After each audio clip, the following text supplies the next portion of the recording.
Welcome back to Take Two, presented by LeftRightPolitics.com, a discussion of the times and current events. I'm joined as always by Adam Matlack and Mike Pomerantz. Today we're changing the format up a bit and doing a few hot takes, lightning round style. So with that, the first topic I have is what is your take on Joe Biden's "You ain't black" comments? So if you don't know, yesterday on a morning talk show, Joe Biden decided to tell kind of just this quick quip at the end, say, if you pick largely, I'm not going to quote it exactly, but it's largely essentially, if you pick Trump over me and vote for Trump instead of me, you ain't black. And he even threw the ain't in there. He was like, I'm gonna make this. And so look, Biden has a history of this stuff. He's a gaffe machine. Most people who are on his team and in his corner, they will just brush this off like nothing. I think it's an indication, however, of where we are in this point in time. See, if Trump said that, he would be called a racist for days. Maybe weeks. Maybe it would be played. I mean, everybody would be talking about it. Now, to be fair, Biden's gaffe got a lot of coverage yesterday, at least in my echo chamber. I didn't check a lot, but it was definitely covered. Won't be covered today. I checked. There was nothing on it. Basically, there was his apology, which was accepted by Politico. It was not an issue. It was quickly just, I shouldn't have been that wise of a crack. Look, we live in a culture, we live in a time where if you are a Democrat, you can say racist crap that shouldn't be applied to people. You can treat groups differently, and you can get away with it, and you can act like it's okay, and no one cares. And most sides are playing politics, and they're okay with treating people as the groups that they're a part of. I'm not. I wish it would end. I wish we would call it exactly what it is. And I wish that his apology should be explain what makes him think that's okay. And I get it. I understand. There's people who actually believe that that's true. And that might be for them. But there's no way I would be allowed to be considered to choose somebody else's who they are, their identity. I thought this was 2020. I thought this was social justice warrior time. It's not. It's something totally different. It's politics 101, fundamentals of garbage. Here we are. Well. Democrats get to do stuff and I don't get to do anything. Why do Democrats always get it so easy and everybody's always picking on me? Well. Where was the picking on for the Central Park Five? Where was the picking on for the Muslim ban or the shithole countries? Am I allowed to curse on this thing? Because I am fucking sick of this. I will tell you, Biden screwed up royally. He is, look. We know Trump is a racist, okay? I've just given you the resume. You don't need to know anything else. The problem with Biden is so is he, okay? We have a guy who's been pickled by privilege, by power for decades. Forget about Trump for a minute, okay? He's not even worth talking about in this conversation.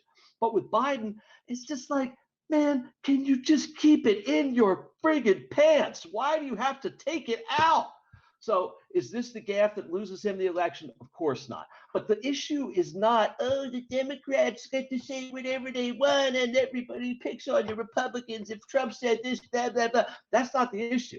The issue is that Biden has to answer for this stuff. And he still got my vote, okay? But we're not anywhere near having a constructive conversation about what's wrong with him when our first instinct is, oh, it's unfair.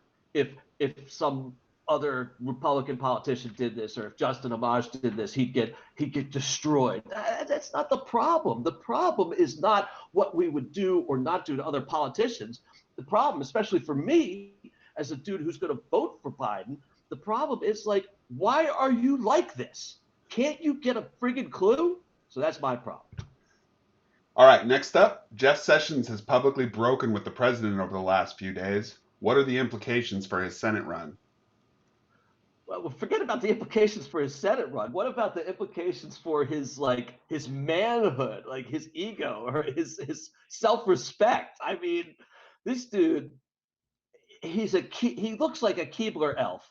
I don't know what his credentials are as a lawmaker or as a statesman or as a attorney general, but for God's sake, how much can you take? So I don't see this as anything calculated. I don't see this as like, oh, Republicans in disarray. I see this as a little dude who got picked on so much that now he just feels like nothing matters. And so he is finally, remember that movie Falling Down where like Michael Douglas, he had the little wimpy glasses and he tied up he had his shirt button all the way up. This is Jeff Sessions finally like losing it. And, whatever, good for him. I mean, what was it I tweeted this morning? Jeff Sessions, welcome to the resistance. I don't think he's part of the resistance, but I do think one thing I've been thinking about a lot lately is modeling behavior. I'm trying to be a good father and model good behavior to my son. I think Sessions is potentially modeling some good behavior to people who have just been following Trump around like they had nose ring attached to his butt. All right. So Jeff Sessions is one of the most interesting situations in this entire political landscape over the last 4 years. I mean, ever since he left the Senate, they lost the seat.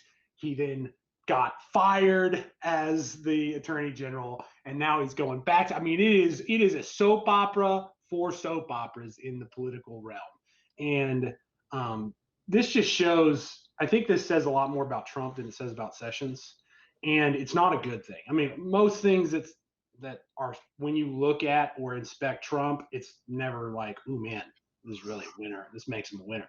So anytime you dive down beyond the surface in Trump world, you're never going to be like, man, this is impressive.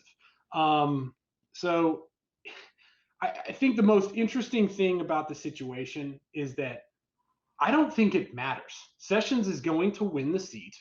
And I think Sessions will, like you said, his manhood might be more hurt than anything else because he's going to be a Republican lapdog like he's been for his whole career. I don't think it's going to change anything. I think he'll side with Republicans and the president, Trump, if he is the president.